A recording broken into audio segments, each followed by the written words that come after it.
to give up. But then I found beautiful souls and ordinary people like me who were fighting for our democracy, and I became inspired to do extraordinary things like them. Right on. I got involved with the notices team at WE UNIFY to take action and to educate people and businesses about mandates and the personal liability they are taking on. Today we have notices that we have signed for Adrian Dix, Attorney General David Eby, School District 68, and School District 63. We will ensure they are served. Right on!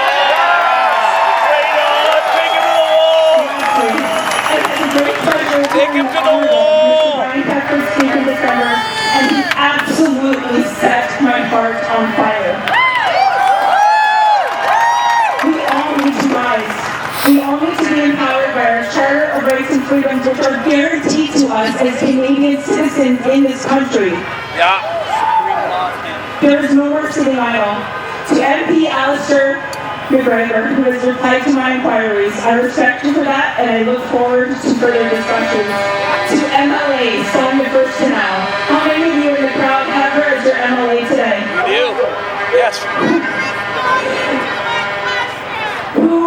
So she retreated from office after being served with NOLs by the community in early December, and she will not pick up the phone to talk to me despite my many inquiries. She's afraid! I have lost all respect for you, Sonia, and so have most of your voters, many of whom protested with you at your green initiatives. You will not keep your seat in the next election. Right on!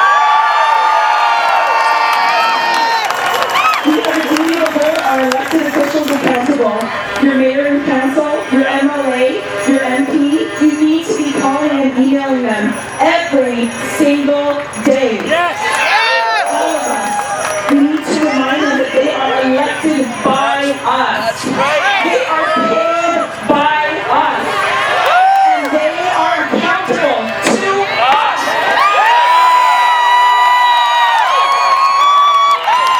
You're doing great! Be brave, be calm, lead with love, and stay strong. Please support WE UNIFY, the work we are doing to protect our democracy. It's priceless. We are only just getting started.